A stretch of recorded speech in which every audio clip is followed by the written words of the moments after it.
Hola, muy buenas a todos, bienvenidos a mi canal, mi nombre es Aracne y vamos a alucinar juntos. Como habéis visto en el título, hoy os traigo uno de los grandes, además de verdad, porque el tío medía 2 metros 6 y es el caso de Ed Kemper, o los casos de Ed Kemper porque es un asesino en serie. Seguramente muchos de vosotros ya lo conoceréis y estaréis pensando ahora, jo, qué típico, ¿no? Ed Kemper, ya, pero al igual que expliqué en mi vídeo de Ted Bundy, que por cierto si no lo habéis visto os lo dejo por aquí arribita, pues considero que todo aquel que tenga un canal de True Crime tiene que traer sí o sí a este tipo de figuras porque dentro de la criminología a nivel mundial ya son súper importantes y son casos que hay que explicar.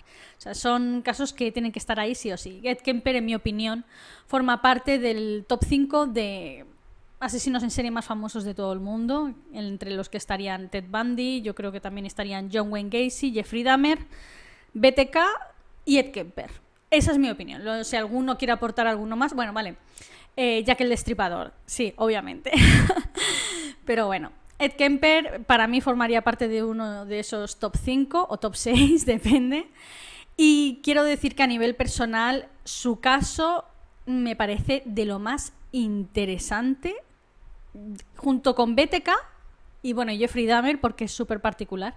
Yo diría que son los casos que más interesantes me parecen. Iba a decir los que más me gustan, pero luego la gente me critica, ¿vale? No, son los que más me llaman la atención porque, bueno, son casos súper particulares, ¿no?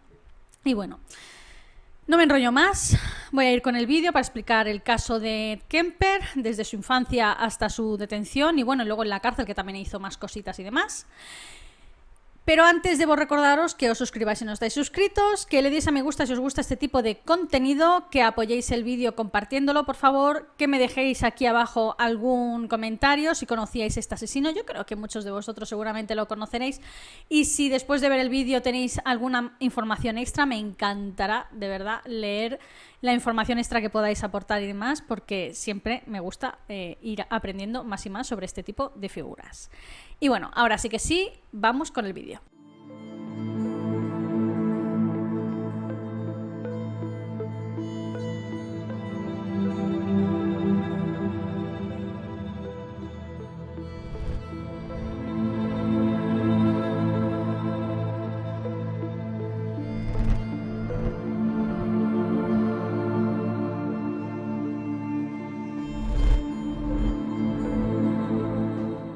Bien, vamos al lío.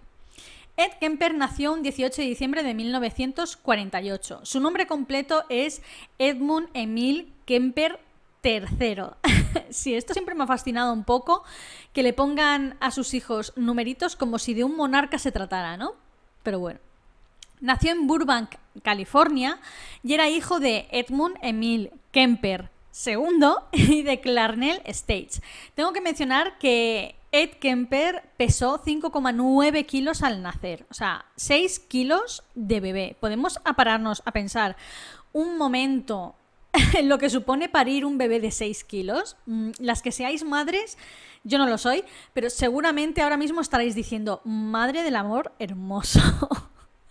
Tenía 2 hermanas, una hermana mayor que se llamaba Susan y una hermana pequeña que se llamaba Aline. Es decir, que él era el único varón y además era pues él el medio, ¿no? Su madre... ¿Cómo describir la figura de su madre sin soltar aquí una retahíla de insultos sin cesar, vaya? Su madre era muy mala persona. Su madre era realmente una bruja. Era una persona alcohólica, era autoritaria, era fría. Tenía, no solo con Ed Kemper, sino, le voy a llamar Ed, ¿vale? Ed o Kemper. No solo con Ed, sino también con su padre. O sea, era realmente es que era una bruja. Esa señora no estaba capacitada para tener hijos y ni muchísimo menos varones. Literalmente se le podría considerar como una hembrista, que vendría a ser lo contrario a machista, ¿no? Porque esa señora albergaba un odio hacia los hombres dentro de sí que no era ni medio normal. Tenía a su hijo y a su marido pues completamente oprimidos y los tenía dominados. El marido no podía más con esta situación. De hecho, cada vez que el marido intentaba pues mostrar afecto hacia sus hijos, un abrazo, un beso, lo que fuera, sobre todo contra la figura de Ed, ella siempre le gritaba eso de no hagas eso porque no quiero mariposones en mi casa, ¿sabes? Y como que no le dejaba al padre mostrar afecto hacia sus propios hijos. En fin, la situación era horrible en la casa. Por contrapartida, como digo, estaba su padre, que era pues una persona completamente sumisa a la sombra de Clarnell. Era un veterano de la Segunda Guerra Mundial, o sea, lo que había visto ese hombre, y ahora tenía que aguantar eso en su casa, en fin. De todas maneras, era un hombre bastante ausente del hogar familiar debido a esta situación con su mujer, ¿no? Porque no la soportaba y cogía el coche y se largaba a dar vueltas o, yo qué sé, con los amigos o lo que fuera, cualquier cosa menos pisar la casa debido a esta situación con su esposa, que no la soportaba. De hecho, después de la guerra, el padre trabajó como electricista en pruebas atómicas. Estas típicas pruebas que tiran pues una bomba a mitad del desierto en una casa con maniquís pues él trabajaba ahí como electricista y tal, ¿no? Y literalmente dijo que prefería la radiación de las bombas atómicas a estar cerca de su mujer. O sea, imaginaos cómo era esta situación en casa. Finalmente, en 1955, los padres se divorcian, ya que, como digo, la situación era completamente insostenible. Y es que yo no lo entiendo en este punto. Clarnell se queda con la custodia de los niños, ¿vale? Yo esto no lo entiendo. Porque era una persona alcohólica. O sea, no solo que se portara mal con el niño, sino porque era una persona alcohólica. No entiendo cómo el marido, si realmente quería a sus hijos, cogió la puerta y se fue sin mirar atrás. Es que fue lo que hizo, de verdad. Y dejó al pobre Ed, así, con 7 años, por cierto, a la sombra, a merced, mejor dicho, de su madre, para recibir todos los ataques. Ya no eran el padre y él, ahora era solo él frente a su madre. Estamos hablando, como digo, un niño de 7 años. Como digo, lo empezó a maltratar pues psicológicamente. Le obligaba a dormir en un sótano, en el sótano de la casa. O sea, lo bajaba abajo. Y el sótano estaba la puerta en la cocina y tapaba la puerta con una mesa súper pesada para que aún encima no pudiera salir del sótano. O sea, en el sótano no tenía váter. O sea, ¿qué hacía si se estaba haciendo pipí o si se hacía caca en mitad de la noche? Y no tenemos que olvidar que es un niño de 7 años. Era un sótano frío, un sótano oscuro. Todos los niños le tenemos miedo a la oscuridad. Eso tuvo que afectar muchísimo psicológicamente a Ed. Sin mencionar que toda su familia estaba en los pisos superiores viendo la tele, divirtiéndose. Con las hijas se portaba bien Clarnell. Era solo con la figura de Ed y con la figura del padre. Pero con las niñas siempre se portó muy bien. Pero en fin, este tipo de ataques psicológicos hacia él empezó a afectarle. Además, su madre, de hecho, para justificar el encierro en el sótano durante las noches, dijo que lo hacía para que no violara a sus hermanas. ¿Hola? Como digo, esa señora tuvo que pasarle algo muy gordo durante su infancia, durante su juventud, porque no es ni medio normal. Como digo, pues el Kemper empezó a mostrar eso, comportamientos bastante inusuales, completamente inusuales. De hecho, mató al gato familiar porque el gato mostraba afecto sobre todo a las hermanas. También pasaba más tiempo con ellas, no iba a dormir en el sótano con él, el gato.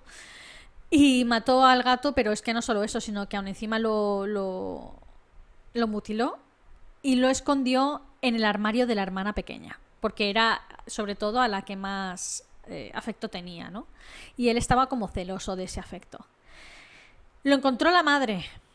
Claro, imaginaos, si la madre ya tenía ese miedo dentro de sí de vas a violar a mis hijas, pues ahora a matar al gato, ¿qué vas a hacer? ¿Matar a mis hijas también?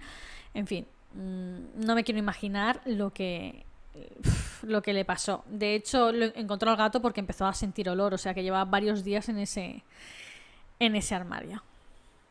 En 1957 la madre consigue un nuevo trabajo y por lo tanto se mudan a Helena en Montana.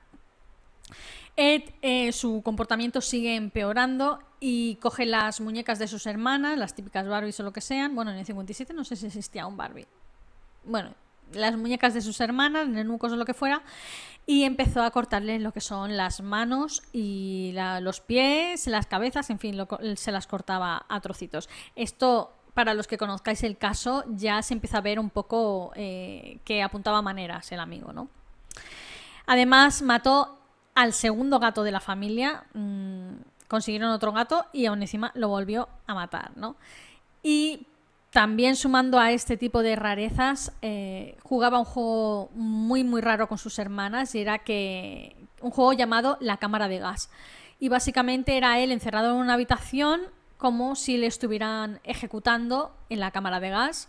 Él empezaba a convulsionar, a aguantarse la respiración, a hacer como que se moría y tal. Siempre era él la víctima, nunca sus hermanas, ¿no? Y bueno, esa era su manera de divertirse. En el 63, con 15 años, Ed no aguanta más la situación con la bruja de su madre y decide escaparse de casa, hacer autostop, coge un bus, luego hace autostop hasta la casa de su padre, con el que seguía manteniendo contacto, claro que sí, por cartas y por llamadas y tal. Entonces se presenta en casa de su padre sin ton ni son, sin haber avisado y sin nada. Su padre vivía en California, él en Montana, ¿vale? Su padre se había vuelto a casar y había tenido un hijo. La esposa de su padre era de ascendencia alemana y hay que decir, mejor dicho, que era una señora guapísima, súper atractiva. De hecho, Ed, cuando la vio, sintió una atracción muy fuerte hacia ella, porque realmente era una mujer bellísima. Cuando vio a su padre también cómo se comportaba con su hermanastro, con el hijo del padre, segundo hijo del padre, era un padre cariñoso, un padre amoroso, atento con el niño, jugaba con él, ¿sabes? Además no tenía a una bruja que le decía, no toques a mi hijo, no sé qué, que os vais a volver tal, ¿no? Pues entonces se mostraba pues como un padre se tiene que mostrar realmente con los hijos, y él también albergó una envidia tremenda hacia esto, ¿no? Se mezclaron ahí una serie de sentimientos de por qué él y yo no, ¿no? O sea, ¿qué he hecho yo para no merecer tu cariño de esta manera? En fin, la cosa es que, como digo, Ed sentía una atracción hacia la esposa de su padre y la solía espiar mientras ella iba a la habitación y se cambiaba y tal, él la espiaba.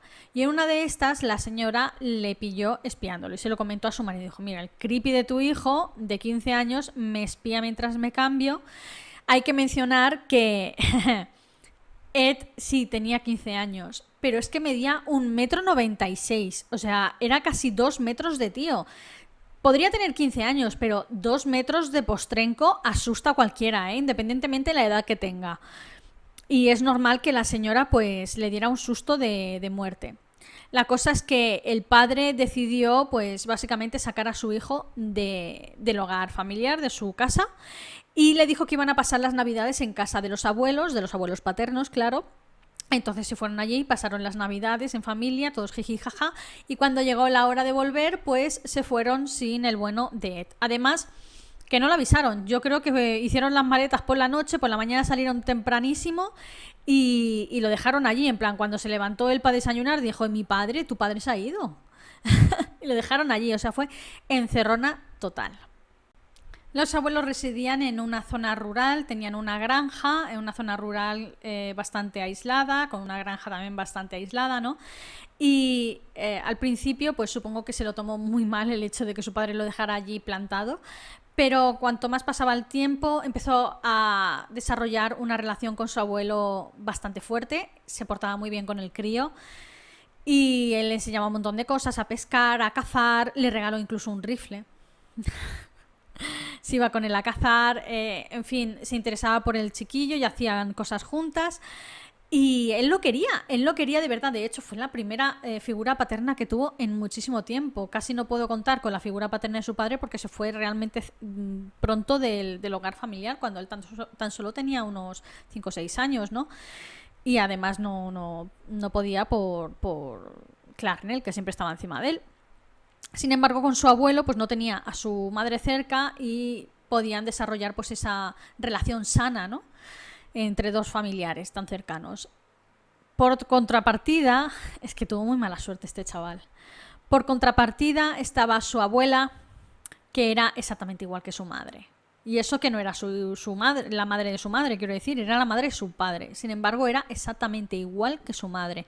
O sea, siempre le echaba de menos. No echar de menos de, ay, te echo de menos, sino de que le desmerecía, le maltrataba psicológicamente. La misma historia que con su madre. Era una señora que escribía cuentos infantiles. O sea, me choca mucho esto porque odias a tu nieto, que es un niño, y sin embargo escribes cuentos infantiles. En fin. Hay que mencionar que el abuelo estaba desarrollando una demencia, es posible con algún tipo de Alzheimer, por lo tanto esta señora empezó a tener demasiadas responsabilidades, no solo con Ed, que era un menor al fin y al cuentas, sino también con su marido, que cada vez estaba empeorando su enfermedad, ¿no? La cosa es que llegamos a una fecha clave en esta historia, que es el 27 de agosto de 1964.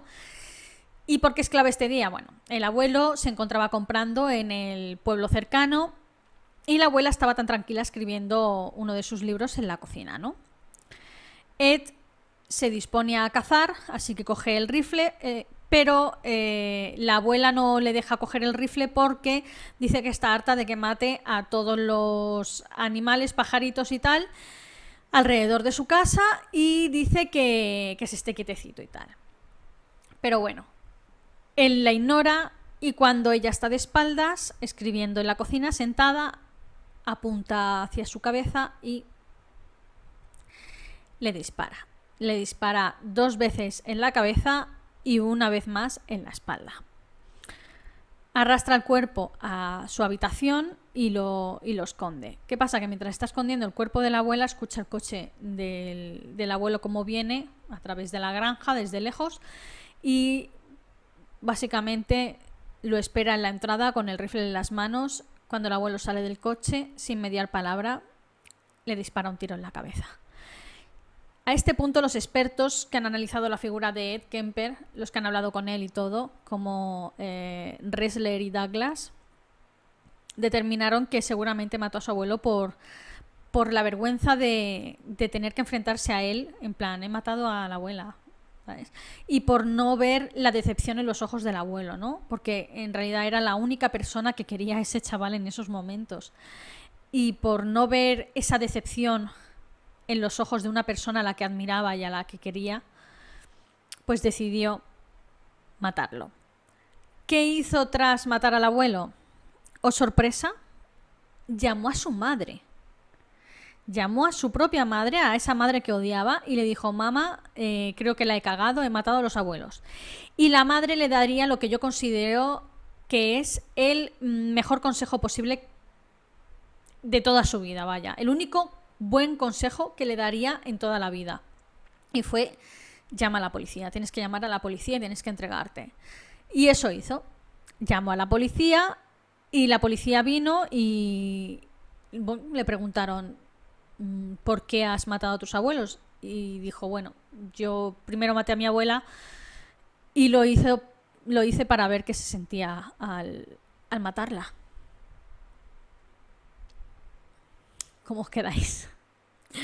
La cosa es que obviamente pues lo evaluaron psicológicamente y determinan que es una persona esquizofrénica, cosa que no lo es, por cierto. Pero en aquellos tiempos, tener en cuenta que en el año en que estamos en el 64, en aquellos tiempos la psicología pues era... Los psicólogos y los psiquiatras era una risa, por no decir otra cosa, ¿no? Y determinaron que era esquizofrénico y bueno, pues el juez determinó que en lugar de encerrarlo o juzgarlo como adulto, tenía 15 años, recordad, lo iban a llevar a un hospital mental en Atascadero. Me encanta este nombre, Atascadero. En el hospital, esta época de Ed Kemper yo creo que es la más importante de todas, porque aquí creo que empieza realmente a forjarse lo que es su psicopatía. Desde el punto de vista en el que aprende a controlar las emociones de sus semejantes, de la gente que le rodea, ¿no? Aprendió muchísimo en esta época en el hospital. Para empezar, lo primero que hacen al entrar en el hospital es hacerle un examen de coeficiente intelectual y descubren que el chaval con 15 años tiene un 148. Esto es altísimo, o sea, forma parte de ese 1%, ¿vale? Claro, los psiquiatras no tienen a nadie así parecido. Es lo que hoy se determinaría como una persona de altas capacidades. Es educado, es listo, es extremadamente inteligente. Y los psiquiatras de atascadero están hartos de tratar con personas que restriegan sus heces por las paredes. O sea, se quedan encandilados con la figura de Ed. No dan crédito, dicen, por Dios, por fin tenemos a alguien de estas características, ¿no? Y entonces empiezan básicamente a tratarlo como una especie de conejillo de indias. Empiezan a darle algunas tareas administrativas para ver cómo va evolucionando y si dándole trabajo y manteniéndolo ocupado realmente puede desarrollar su capacidad hacia el buen sentido. Eso es lo que yo creo que ellos pensaron, ¿no? Porque si no, no tiene mucho sentido lo que hicieron con él. Empezaron a darle tareas administrativas como, pues, por ejemplo, afilar los lápices o pasar a limpio los apuntes de algún psiquiatra, ordenar los ficheros por orden alfabético. Pero es que más adelante, con el tiempo, le fueron dando más y más responsabilidad hasta el punto en el que él empezó a evaluar a los pacientes. Les dan una serie de preguntas, tienen que contestar pues una serie de cosas o apuntarlas y tal, y él les pasaba la evaluación a los nuevos pacientes que iban llegando. Entonces, él ahí empezó a aprender mucho de los doctores y de cómo funcionaba el tema psiquiátrico y demás, ¿no? Y es que dependiendo de las respuestas que daba el enfermo, él apuntaba la respuesta y luego veía qué acciones tomaban los médicos. Y entonces él pensó, dependiendo de las respuestas que dé, ese enfermo irá a un pabellón más estricto o a un pabellón menos estricto, o le pondrán una terapia mucho más dura o una terapia mucho menos dura y tal, ¿no? En todo eso lo fue él absorbiendo como una esponja, aprendió muchísimo. También hay que pensar que en este hospital muchos de los pacientes eran delincuentes sexuales, ¿vale? Entonces, la mayoría de gente con la que formó vínculo, no solo con la gente que trabajaba allí, sino con los pacientes que estaban allí, todos eran mayores que él era el más jovencito, 15, 16, 17 años, ¿no? El resto eran más mayores. Entonces, esta gente le hablaba de las experiencias que habían tenido con las mujeres y demás, y le daban consejos de cómo, pues, mantener sumisa a una mujer en el momento del acto y demás, ¿no? En fin. Llegamos a 1969, el año del amor, y Ed por fin es dado de alta con 21 años. Los expertos recomendaron por encima de todo que no volviera a casa de su madre. O sea, sabían perfectamente que la figura que más peligro había en su vida para Ed era su madre, y recomendaban que evitara, pues, el contacto con esta persona, ¿no? Pero ¿qué pasa? Que las autoridades se pasan esto por el arco del triunfo y deciden mandarlo con ella. Y diréis, ¿qué pinta aquí las autoridades? Él tiene 21 años, ya, pero tenéis que tener en cuenta que él ingresó en el hospital con 15 años y con 21 años, aunque eres mayor de edad, cuando has pasado tanto tiempo en el hospital y o ellos consideran que tienes un problema esquizofrénico y tal, tienes que pasarte al cuidado o bajo la tutela de alguna persona. Y en este caso las autoridades le dieron la tutela a la bruja de su madre. La situación no había cambiado, la madre seguía con la misma retahíla de insultos y de ataques gratuitos hacia su hijo, haciéndole, pues eso, de menos, despreciándolo, tratándolo de inútil, en fin, os podéis imaginar, no había cambiado absolutamente nada. Clarnell ahora residía en Santa Cruz, porque había conseguido un trabajo en la universidad como administrativa del rector en la Universidad de Santa Cruz, ¿no? Y entonces vivía muy cerca del campus. Se había casado otras 2 veces y se había divorciado 2 veces. Normal. A ver quién aguanta a esta mujer, ¿sabes? Es que no sé ni cómo tuvo novio para empezar, pero bueno. La cosa es que Ed empezó a buscar trabajo, lógicamente, porque Clarnell estaba todo el rato quejándose de que eres un vago, que no haces nada, que te lo estoy pagando todo, que tal. En ese sentido, pues sí, la mujer tenía razón, y él se busca un trabajo, pero eran trabajos que él consideraba como de tercera, ¿no? Porque realmente era un hombre demasiado listo, pero no podía soltar todo su potencial pues debido a la situación, ¿no? Y empieza a trabajar pues en una gasolinera, de asistente en un gasolinero, en supermercados, cosas así, ¿no? No aguanta mucho los trabajos, de decir, esto es bastante normal en los asesinos en serie, en este tipo de perfiles, no suelen aguantar mucho en los trabajos, pero bueno. La cosa es que un día caminando por la carretera de camino al trabajo, un coche lo arrolló, él iba con su motillo, de hecho se compró la moto nueva y le arrolló. Fue culpa del coche, efectivamente, lo demandó y ganó $15.000. Con estos $15.000, que actualmente serían unos 90.000 euros, o sea, una pasada, con estos $15.000 se compró un Ford Galaxy de 3 puertas. Lo de las 3 puertas es importante. Vale. Y además, como ahora tenía más dinericos, pues se fue a vivir con un amigo suyo para poder poner distancia entre él y su madre. Aunque se había mudado con su amigo, la pesada de su madre, que siempre se quejaba de su presencia, siempre estaba, ¿por qué no te largas? Que no te quiero ver más, que eres como una garrapata, que no sé qué. Aún así, la colega le llamaba todos los días y tenía que hablar. Y cuando hablaba con él era para seguir insultándoles. Se presentaba de sin ton ni son en su casa, así, sin más. ¿Qué haces, mamá? Eres un desgraciado, tal. Y así continuamente. O sea, era una relación tan sumamente tóxica, era simplemente tocarle las narices por tocarle las narices, por no decir algo peor, que papá YouTube no me deja. Era una situación con la madre horrible y siempre fue hasta el final de sus días. Pero bueno, durante 3 años Ed estuvo recogiendo autoestopistas. Tened en cuenta que no tenía mucho acercamiento con personas de su edad, porque, como digo, había pasado toda su adolescencia en un hospital psiquiátrico. Entonces no comprendía la nueva época, no comprendía 1969, no comprendía los años 70, no estaba al mismo nivel, digamos, social que el resto de las personas de su edad, claro. De hecho, tenía una novia de 16 años y él tenía 23 años más o menos, 22, 23 años. Entonces la diferencia de edad, que esa también era una de las cosas que se quejaba muchísimo su madre, y él le recrimina diciendo, a ver, he pasado toda mi adolescencia en un centro psiquiátrico, no puedes esperar que una mujer de mi edad, que es más madura y tal, sienta nada por mí, o sea, es que no tiene sentido. Yo no estoy a favor que saliera con una niña de 16 años, no os confundáis, pero visto desde ese punto de vista tiene sentido, ¿vale? Que él buscara una figura más joven para relacionarse, porque las figuras de su edad, o sea, las personas de su edad, no, socialmente hablando, porque de inteligencia era superior, eso sin duda, pero socialmente hablando no estaba a la altura que los grupos de su edad, ¿no? Entonces decidió, pues eso, hacer autostop y recoger un montón de gente y hablar con esa gente, hablar de música, hablar de cine, hablar de, yo qué sé, de teatro, hablar de política, hablar de religión, hablar de cosas para empezar a entender lo que, pues el mundo estaba cambiando. Eran los 70, los hippies, el movimiento, todo esto, que por cierto los despreciaba, no le gustaba para nada a los hippies, los consideraba como unos andrajosos, así que no respetaban la ley ni el orden ni nada, y los despreciaba muchísimo.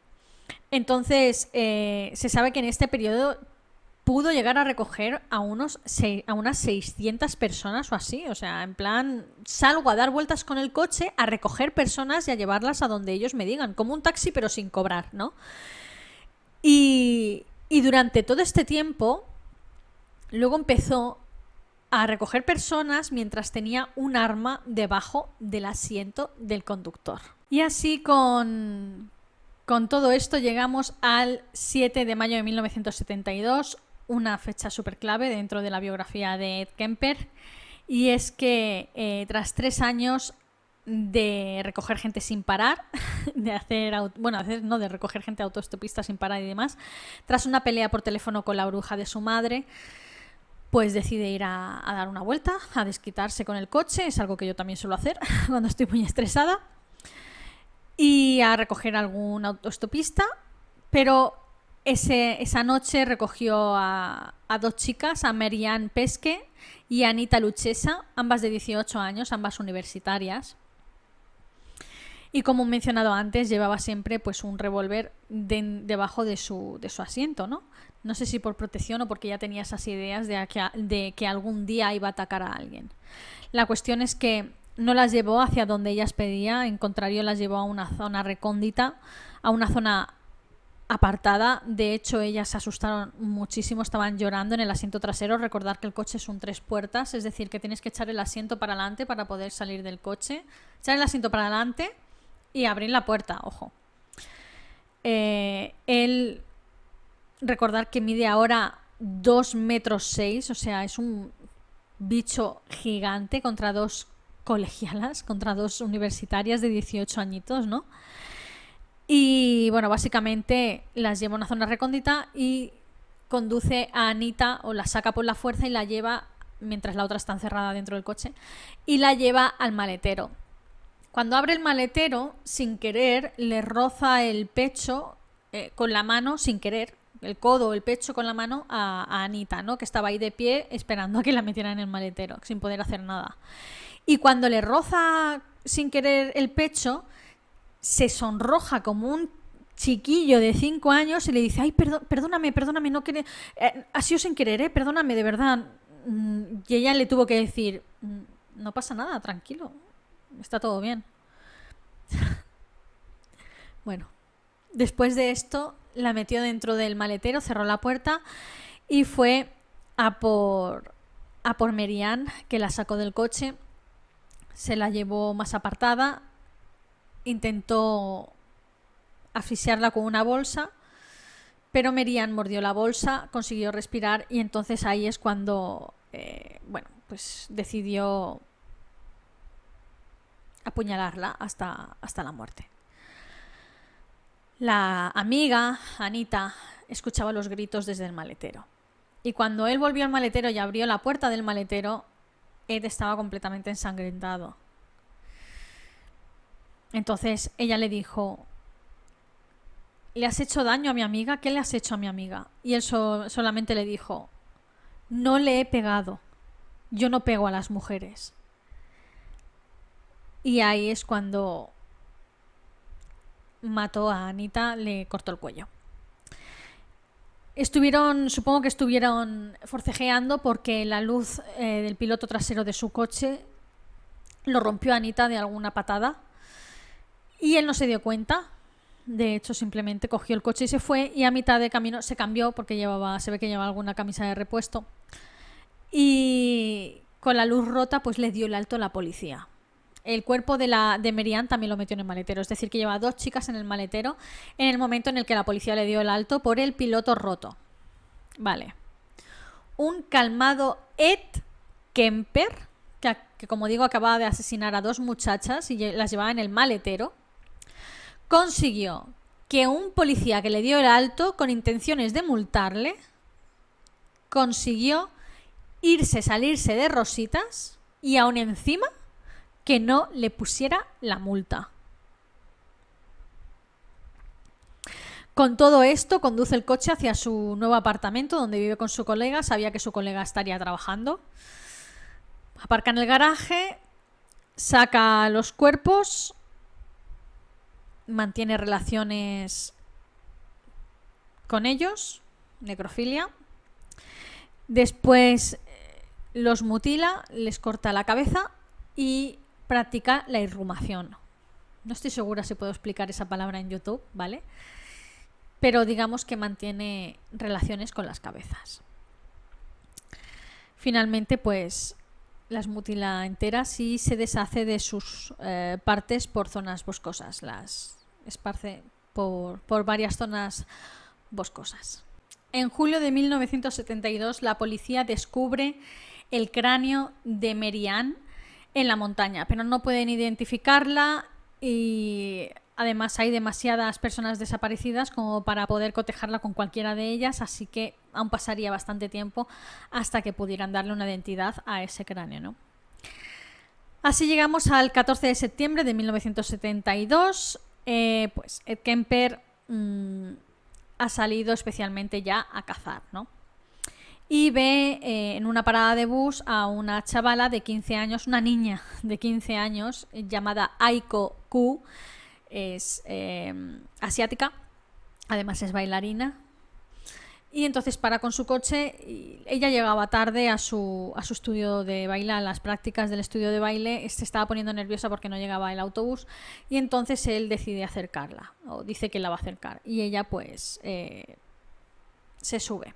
Mencionar que aquí él iba armado con un revólver de calibre 22. Empiezan a conducir y Ed le dice que se quiere quitar la vida, pero que quiere que alguien le acompañe, que no quiere irse solo, básicamente, ¿vale? O sea, es decir, que primero la asesinaría a ella y que luego él pues se quitaría la vida.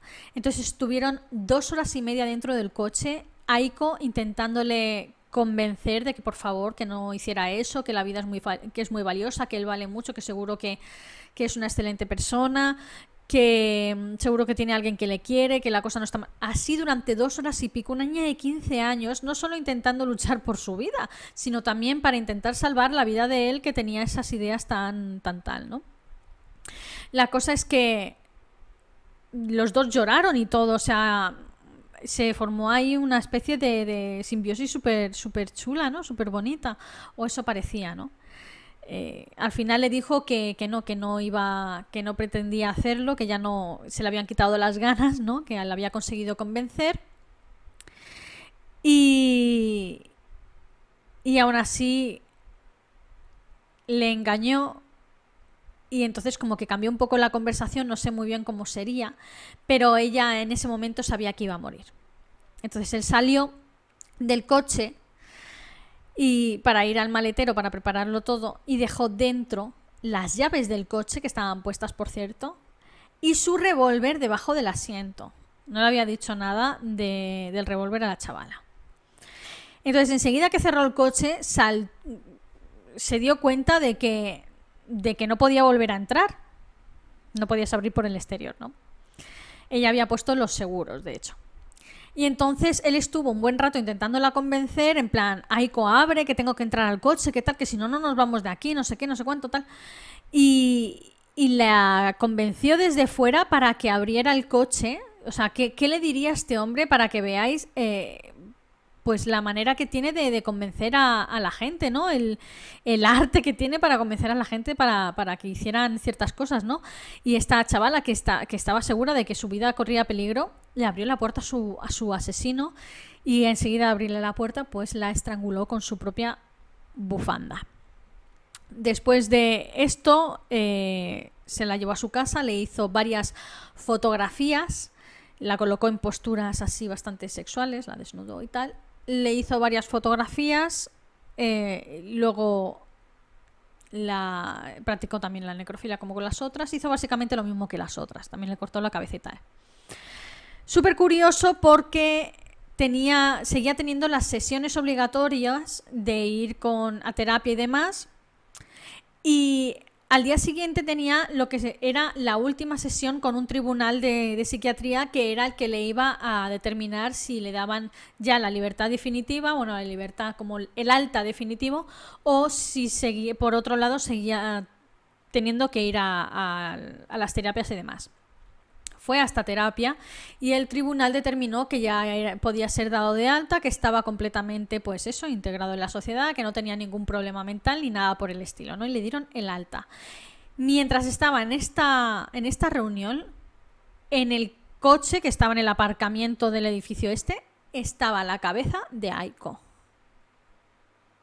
en una bolsa de deporte. A unos metros de donde se estaba celebrando la reunión.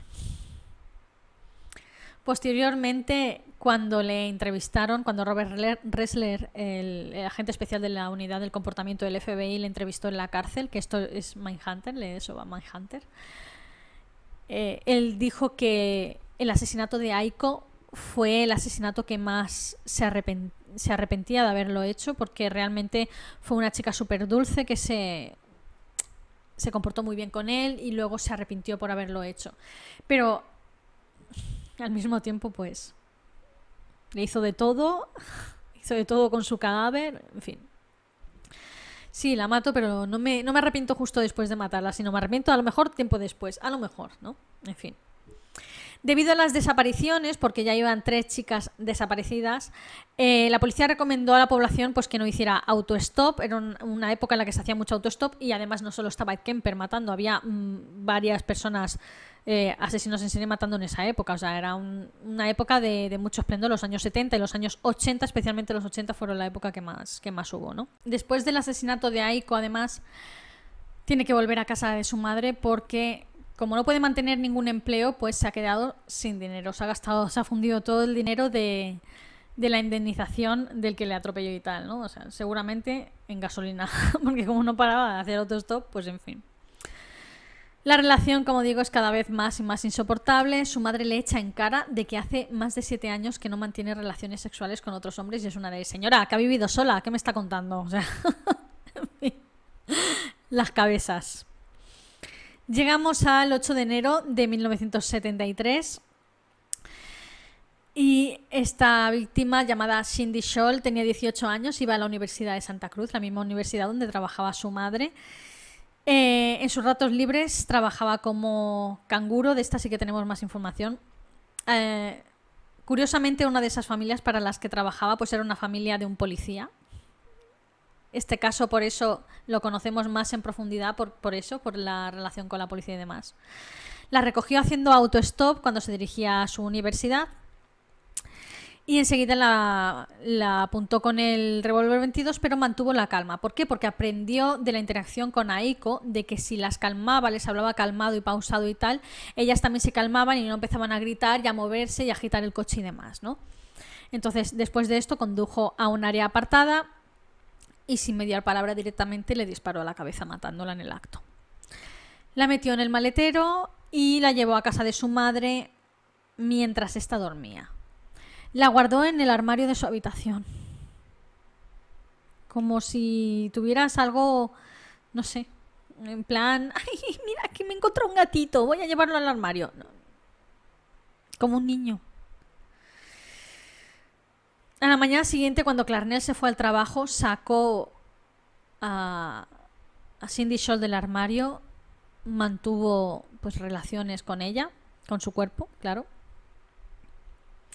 Y finalmente pues empezó a desmembrarla dentro de la bañera de su madre. Guardó la cabeza durante varios días, escondiéndola debajo del colchón como, repito, como si fuera algo que guardas siendo un adolescente. Es que no sé. Finalmente pues se deshizo de estas partes, ¿no? El resto de partes las tiró por un barranco que iba al mar. Y poco a poco fueron apareciendo partes de esta muchacha en la orilla de la playa de Santa Cruz. Su cabeza, por otro lado, la enterró en el propio jardín de su madre, de la casa de su madre, y además mirando la cabeza hacia la habitación de su madre. Y él posteriormente en las entrevistas dijo que hizo esto porque creía que ella siempre tenía la necesidad de ser admirada. Pues ahora tendría a alguien que siempre la estaría admirando.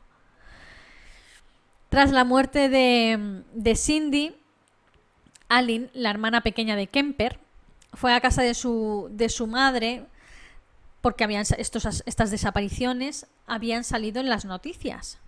Y entonces fue a casa de su madre a preguntarle a Ed Kemper en persona sobre los asesinatos, ya que sospechaba que él era el culpable de estos asesinatos. O sea, realmente conocía muy bien a su hermano. Y le dijo, ¿has matado a esa chica, Ed? Él lo negó todo y entonces le preguntó, ¿qué pasa? ¿Que has estado hablando tú con mamá o algo? ¿O por qué? Porque su madre le había preguntado lo mismo hacía unos días atrás. O sea, su madre realmente también le conocía bien. A ver, su madre forjó el monstruo, pero es que también le conocía muy bien, ¿no? Y entonces dijo que el hecho de que se plantearan ese tipo de cosas que le parecía una barbaridad, que tal, que no sé qué. Pero bueno, ellas también pensaron, supongo, que el comportamiento que tuvo durante la infancia con el tema de los gatos, el tema de las muñecas que las cortaba en trocitos igual que habían encontrado los cuerpos, pues que era bastante indicativo de que es posible que él fuera causante de estas muertes, ¿no? En fin. En enero de 1973 tenían 13 cuerpos encontrados y es que Ed Kemper como he dicho antes, no era el único asesino en serie de la zona de Santa Cruz, que además no es una zona muy grande, pero es una ciudad de unos 165.000 habitantes en la época, y había 2 asesinos en serie, que sepamos. El otro asesino en serie era Herbert Mullin, muy conocido, que por cierto quiero traer al canal porque su perfil es súper interesante también. Actúa al mismo tiempo que Ed, y en contrapartida de Ed Kemper, sí que era esquizofrénico, pero no se tomaron demasiadas molestias con el perfil de él, ¿no? Que era quien realmente lo conocía. Además del tipo paranoide, es decir, que tenía visiones. Escuchaba voces en su cabeza desde la adolescencia y mataba porque creía que asesinando evitaría un cataclismo mundial en forma de supervolcán o superterremoto que iba a asolar pues toda la costa este de Estados Unidos, California y todo esto, ¿no? Y entonces las voces le decían, tienes que matar para evitar este pedazo de terremoto, de maremoto y tal. Y así lograremos, no sé, calmar a los dioses o algo para que no muestren su furia contra todo el mundo, ¿no? Entonces, esto es real. Era lo que él escuchaba y realmente era una persona esquizofrénica paranoica, ¿vale? La policía seguía insistiendo en esta campaña masiva que hizo para que la gente no hiciera autostop con el lema de Don't take your life for a ride. No arriesgues tu vida por un viaje. O, como decís los mexicanos y latinos, aventón. Me encanta esa palabra, aventón. La gente en este caso sí que se volvió más cauta. La primera vez los ignoraron, incluso dijeron, estáis cortando nuestras libertades. Ok. Y dijeron que si necesitaban hacer autostop, que solo se subieran refiriéndose a las universitarias y demás, que solo se subieran a coches que tuvieran la pegatina del campus universitario, típica pegatina de estas de propaganda y tal, y que solo se subieran a coches que tuvieran esa pegatina. Pero claro, tenemos que recordar que la madre de Ed Kemper trabaja como secretaria para el rector de la Universidad de Santa Cruz. Y cuando Ed Kemper empezó a ver estas noticias y supo de esto, que la gente solo se subía a coches con esa pegatina y tal, ¿qué le dijo? Le dijo, mamá, consígueme una de esas pegatinas. ¿Por qué? Porque muchas veces que iba al trabajo a recogerla, tenía que pasar por la caseta de seguridad y le dijo la excusa de es que siempre me pasan porque no llevo la tarjeta no llevo la pegatina y entonces me hacen un montón de preguntas y tengo que enseñar el documento, y si llevo ya la pegatina pues no tendré que pasar por ese tal. Y la madre le llevó una pegatina y la puso en su coche. Entonces esta recomendación de la policía pues cayó en saco roto para el tema de Ed Kemper, ¿no? Pero bueno. Kemper, por otro lado, también, como digo, una persona extremadamente inteligente, y también visitaba un bar en Santa Cruz que se llamaba The Jury Room. Era el típico bar de policías, estaba siempre lleno de policías y se empezó a hacer muy amigo de ellos. De hecho, él intentó ser policía y hizo los exámenes y hizo las aplicaciones, pero no le dejaron ir más allá porque era extremadamente alto, era un postrenco. Y entonces pues empezó a ir a este tipo de bares, a relacionarse con los policías, también los escuchaba hablar en sus investigaciones, comentaban pues el tema del trabajo y tal, y preguntaba sobre cómo iban los casos de desapariciones de muchachas, de cuando hallaban partes de un cuerpo de una de ellas, también hablaban con él, incluso empezó a coger mucha confianza con ellos, los llevaba por donde quería, realmente. Y bueno, y sin darse cuenta empezaron a contarle cosas pues que no le tendrían que haber contado a un Mindundi, a un cualquiera, ¿no? Fuera de su trabajo. Pero en fin, él era más listo que ellos sin duda. Llegamos al 5 de febrero de 1973. Ed Kemper recoge a Rosalind Thorne, de 23 años, y posteriormente pues recogería a Alice, de 21, Alice Liu. Alice era una persona súper responsable y súper cautelosa, pero como vio a Ed Kemper llevando a Rosalind, que era otra mujer, pues entonces sí que se confió y se montó en ese coche. Hizo lo mismo que las otras veces, las llevó a una zona apartada y directamente les disparó, luego se fue a su casa, su madre estaba en su casa. Así que mutiló los cuerpos en el jardín durante la noche. Aquí hay una frase particular que luego repitió en sus entrevistas y dijo que mientras él estaba deshaciéndose de los cuerpos, descuartizándolos. En el jardín veía a los vecinos ver la tele desde sus casas y si alguno de ellos hubiera girado la cabeza para mirar por la ventana, lo habrían pillado con las manos en la masa. Mantuvo relaciones sexuales con las cabezas y luego se deshizo de los cuerpos en zonas boscosas. Aquí es cuando se produce la primera búsqueda por las desapariciones. Anteriormente no habían organizado búsquedas de ningún tipo por estas chicas, ¿vale? Cuando los inspectores empezaron a investigar estos dos casos, no podían encontrar la relación entre las dos víctimas porque básicamente no se conocían. O sea, una se subía al coche porque había recogido a otra anteriormente, pero realmente no se conocían. Y bueno, las familias les aseguraron que nunca se subirían a un coche que no fuera del campus, que no tuviera esa dichosa pegatina o que no fuera de un profesor o algo, ¿no? Pero ellos relacionaron la orientación sexual de Rosalind, que por cierto era lesbiana, con el hecho de que seguramente el asesino en serie de colegialas era una mujer. Simplemente porque ella era lesbiana. En fin. Aquí tengo que explicar algo, que esto es un hecho, son estadísticas y es un hecho matemático, o sea, es lo que hay. Siento mucho si hay algún hombre que se siente ofendido, lo digo porque alguna vez lo he comentado por Twitter y de hecho se han ofendido, pero es que es lo que es, yo no hago las reglas, chicos. Bien, las estadísticas dicen que el 93% de los asesinos en serie son hombres. Ese porcentaje sube cuando se tratan de asesinos en serie con temática sexual, como este es el caso. Que entonces sube a un 99%, que por cierto esos asesinos en serie se les llama hedonistas. Ed Kemper forma parte de este tipo de asesino en serie, es un asesino en serie hedonista. 99%.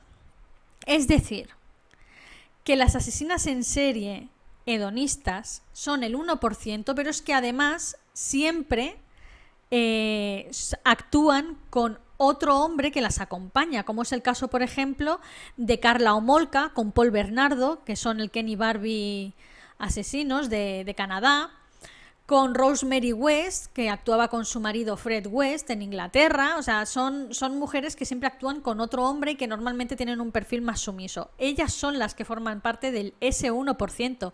El 99% de los asesinos en serie hedonistas con un toque así, con un motivo sexual, son hombres. Y no lo digo yo, lo dicen las estadísticas. Es increíble que la policía, con estas pedazos de estadísticas, vale, que sí, que eran los 70, que aún no había estas estadísticas y tal, pero coño, a ver, eres policía, tú has detenido a un montón de personas. Has detenido a un montón de hombres que han violado a un montón de chavalas, seguramente. ¿En serio vas a pensar que el asesino en serie de estas mujeres es una mujer porque una víctima dio la casualidad de que era lesbiana? Es que, ¿hola? No tiene ningún sentido. Es que realmente no tiene ningún sentido. Ni hoy en día, 2023, ni en 1973. Es que no tiene absolutamente ningún sentido. Es para coger a estos policías y despedirle directamente, porque vaya chapuza de investigación.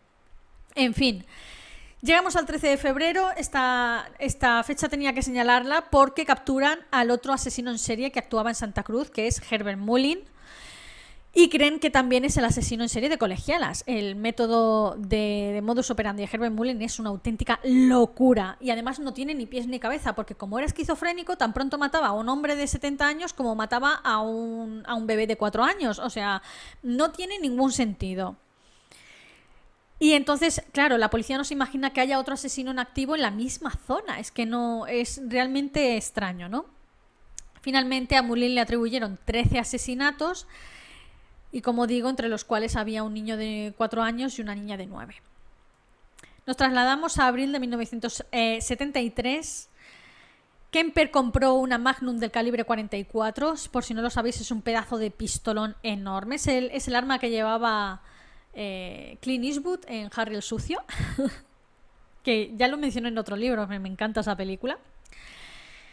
Pero bueno, es un revólver que te puede reventar la cabeza. Vaya, dejarte solo con los hombros. En fin, la cosa es que para comprar este arma, incluso en Estados Unidos, que tiene unas leyes súper permisivas con el tema de las armas, el comprador tenía que esperar un tiempo considerable y rellenar unos formularios que a su vez eran enviados a la policía para que investigaran a ver si tenía o no antecedentes, ¿no? Claro, con Kemper, cuando vieron el tema de esto, cuando mandaron el informe, vieron que la información estaba clasificada. Esto desde la comisaría, ojo. Cuando ponen algo así es que saben que se suele tratar de casos de menores que han cometido algo muy gordo. Muy, muy gordo. Entonces lo que hicieron fue ir a su casa para requisarle el arma. Hasta que se aclarara el tema de sus antecedentes y demás, ¿no? Entonces, pues eso, Kemper tendría que conseguir los papeles para demostrar que efectivamente tenía ya el alta médica y que por lo tanto tenía permiso para tener pues cualquier arma. Se fueron hacia casa de su madre, lo estuvieron esperando y entonces llegó él con su famoso Ford Galaxy de 3 puertas y bueno, fue con ellos súper amable, se acercaron a él y le preguntaron por el arma, le dijo, ¿te has comprado, tienes un arma que no puedes tener, te la tenemos que requisar hasta que demuestres qué tal? Claro, él tenía más de un arma. De hecho, él tenía el revólver 22, que era el arma que había utilizado todas las veces para matar a todas esas chicas. Y no solo el 22, también tenía un rifle, si tenía cuchillos, si tenía de todo. Y los llevaba en el maletero. Y estaba hablando con ellos en el coche. Entonces, cuando se acercó al maletero, para abrir el maletero, los policías se fueron con él, pero no le vieron, ¿no? Entonces logró abrir el maletero sin que los policías se dieran cuenta de todo el arsenal que llevaba ahí dentro, ¿no?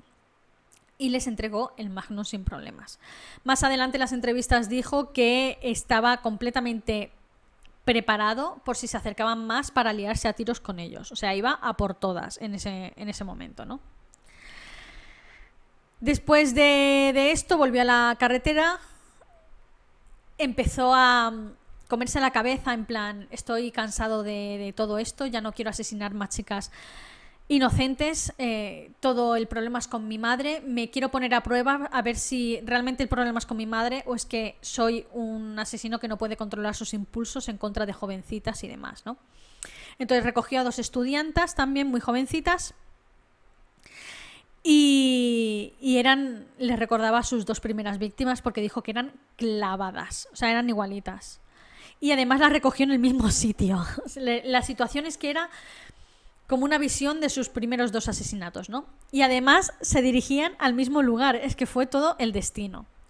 Pero bueno, esto lo hizo para luchar contra sus impulsos asesinos. Para llegar al sitio donde ellas decían, cogió otra ruta para no sentirse tan condicionado y no caer en la tentación de finalmente matarlas, ¿no? Y se fue por otra ruta. Esto acojonó a las pobres chicas que pensaban que las iban a llevar a un sitio recóndito como había hecho todas las veces anteriores y que las iba a hacer de todo, ¿no? Entonces empezaron a gritar, se pusieron histéricas, empezaron a llorar, tal, pero él mantuvo su entereza y dijo, chicas, os estoy llevando por otro sitio porque el otro sitio está tal o está cual, yo me sé un camino más corto, tal, no sé qué. Pues así aguantó calmado hasta que finalmente llegó al destino y las dejó ir sanas y salvas. Estas fueron las únicas muchachas que salvaron la vida pues tras haberse montado en el coche de Ed. Y bueno, se llevaron el susto de su madre, pero después de esto él ya dijo que sí o sí tenía que acabar con su principal problema que llevaba arrastrando durante toda su vida, y ese problema tenía nombre y apellido y era Clarnell Stale. La noche del 21 de abril de 1973, Ed Kemper se dijo a sí mismo que le daría una última oportunidad a su madre. Esta llegó de una cena un poco chispada, como solía hacer siempre, se metió en su cama a leer, como hacía de costumbre, y él fue a hablar con su madre con la intención de, si me habla bien y no es una borde como siempre y tal, le perdono la vida. Tal cual. Entonces se puso a hablar con ella y la madre pues empezó a, pues como siempre, pues como era ella, ¿no? En su línea. Y le contestó de malas maneras en plan, ¿ahora vas a querer hablar toda la noche como quieres hacer siempre de costumbre? Ya, tengo cosas mejores que hacer, desaparece de aquí y tal. Después de esto él se disculpó, dijo no, lo siento. Se dio la vuelta, se fue a su habitación, estuvo dando vueltas unos 20 minutos, fumando sin parar y tal, y definitivamente lo decidió. Cogió un martillo y un cuchillo, se fue hacia la habitación de su madre mientras esta dormía, esperó a que se durmiera, y pues mató a su madre con ese martillo y ese cuchillo. Después de matarla, tuvo relaciones sexuales con ella, mientras le gritaba de no te quejabas que llevaba 7 años sin mantener relaciones con ningún hombre, pues toma. En fin. Jugó a los dardos con la cabeza, porque le cortó la cabeza también. Jugó a los dardos, se colocó la cabeza en una estantería y se tiró 5 horas gritándole a la cabeza y reprochándole todo lo de su vida, ¿no? Me tratabas fatal porque tú te creías esto, gritándole como un loco a la cabeza, vaya. Le arrancó la tráquea y la trituró, ya tiró a la trituradora para no escucharla más, o eso fue lo que él dijo, pero es que no podía escucharla más, tenía que callarse, tenía que hacer que se callara. Y volvió a practicar necrofilia con el cuerpo de su madre sin la cabeza. Después de esto, cogió un teléfono y llamó a una de las mejores amigas de su madre, con la que tenía mucha confianza, su madre, claro, y solían hacer viajes juntas y tal, ¿no? Se llama Sally Hallett, de 59 años.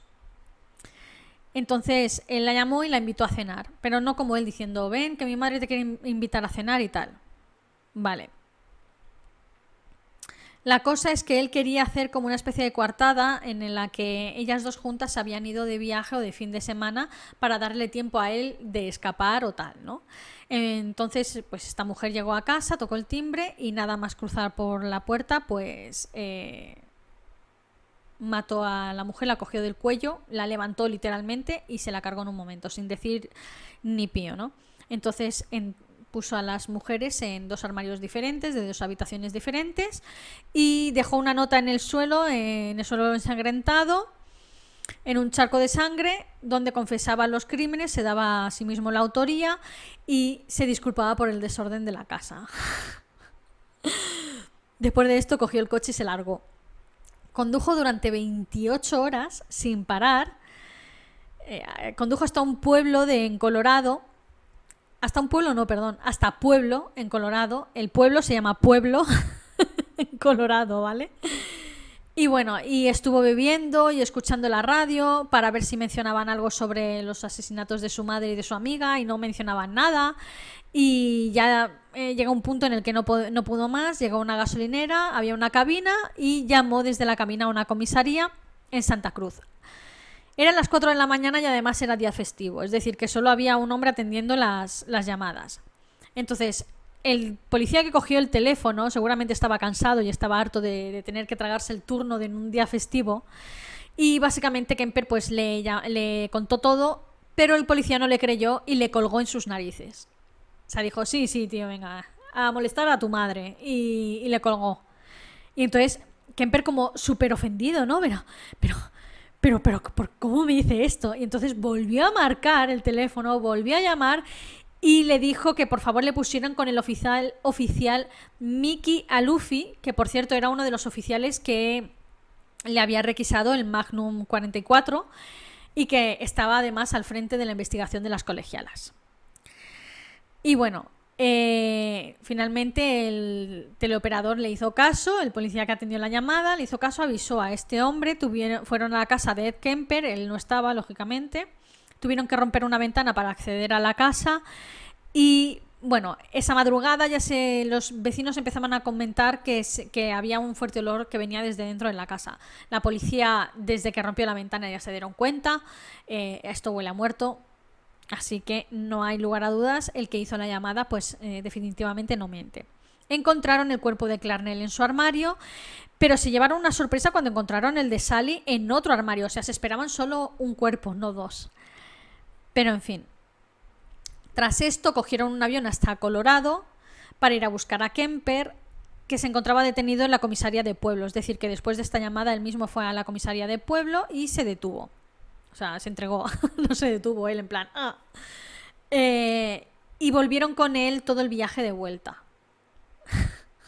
Esto me río porque durante todo el viaje estuvo describiendo con todo lujo de detalles lo que había hecho con todas y cada una de estas mujeres. Es un tío muy listo, tenía una memoria de elefante, ¿vale? Prodigiosa.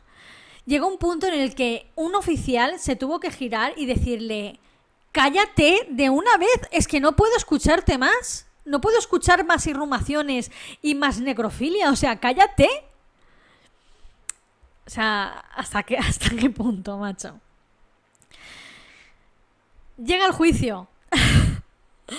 Lo primero que hacen en un juicio de estas características, el juez solicita un análisis psiquiátrico para determinar que el acusado puede ser juzgado por lo penal. Además, no hay que olvidar que Ed Kemper pues había estado en un hospital psiquiátrico y había sido catalogado como esquizofrénico paranoico. Entonces es posible que tuviera todas las papeletas para librarse de la cárcel. Tengo que decirlo. Lo estuvieron entrevistando durante meses. Él, la verdad es que era una persona que siempre cooperó con la policía, incluso estando ya dentro de la cárcel después de ser condenado.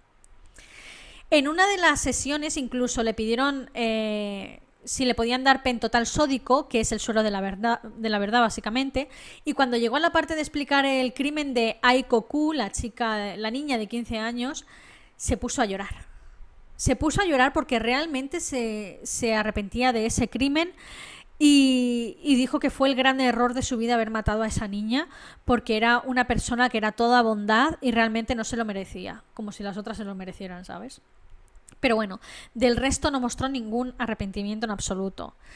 Debido a la organización de sus asesinatos y a la ocultación de pruebas, deliberadamente, fue declarado como apto para ser juzgado por lo penal.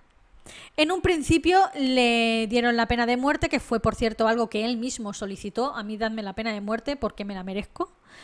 Pero al poco tiempo la pena de muerte se suprimió en este estado y finalmente le condenaron a 8 cadenas perpetuas consecutivas, una por cada víctima.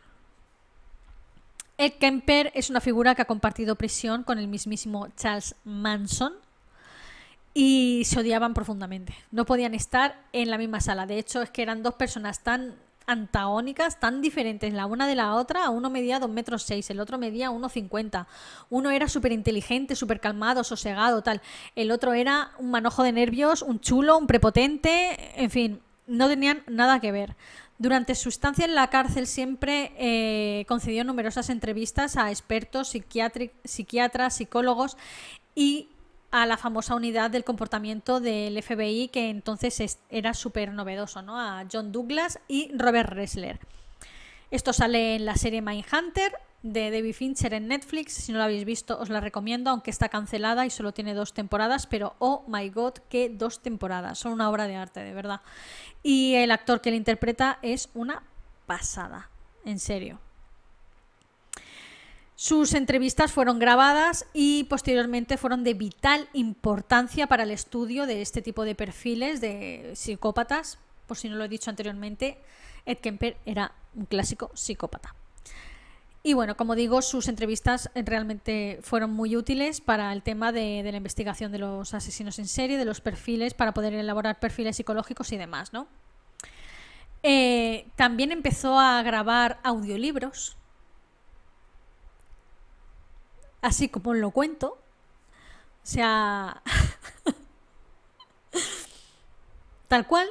Él tenía una voz muy grave. La verdad es que tenía una voz como de esta gente que trabaja en la radio. Ahora no me viene el nombre, ¿no?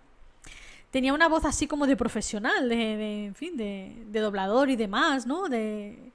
Una voz profunda, una voz bonita, de hecho. Una voz calmada y tal. Y empezó a grabar audiolibros para personas invidentes, para personas ciegas. Y además se vendían. En el 93 se convirtió al cristianismo y ayudó en el área médica de la prisión a otros enfermos del VIH, que en esta época pues estaba en todos lados el VIH, por desgracia. Su última entrevista que concedió fue en 1991. Y bueno, según él, ahora mismo está enfocado en redimirse lo más posible, aunque sabe que nunca saldrá, pero quiere hacer el mayor bien posible, pues para contrarrestar un poco todo el mal que hizo entonces. En 2019 sufrió un ictus, pero actualmente sigue vivo y está cumpliendo pues sus cadenas perpetuas en la prisión estatal de Vacaville. Y bueno, Este vídeo ha sido bastante largo, lo admito, pero como os digo, es un perfil que me encanta y que me gusta comentar al detalle. Hasta aquí hemos llegado con la historia de Ed Kemper. Espero que os haya gustado. Si conocéis algún dato más o algo, me encantaría leerlo en comentarios, de verdad, porque como os digo, la figura de Ed Kemper es una figura que me encanta.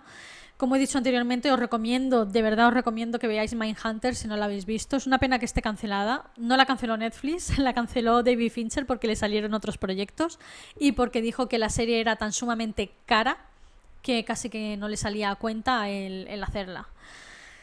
Luego, sin embargo, llevan tropecientas temporadas con la mierda de Élite, ¿no? Pero, en fin, es lo que hay. Siempre nos quedará Mindhunter. Y bueno, hasta aquí el vídeo de Ed Kemper. Espero que os haya gustado. De ser así, si me dejaréis vuestro me gusta, me encantaría. Que os suscribierais también, que le compartierais este vídeo y que activaréis la campanita que os avisa cada vez que subo un nuevo vídeo. Tenéis un nuevo vídeo todos los miércoles y los domingos. 2 vídeos por semana, no os quejaréis. No doy abasto, os lo tengo que decir. Y bueno, yo sin más me despido. Hasta el próximo vídeo. Adiós.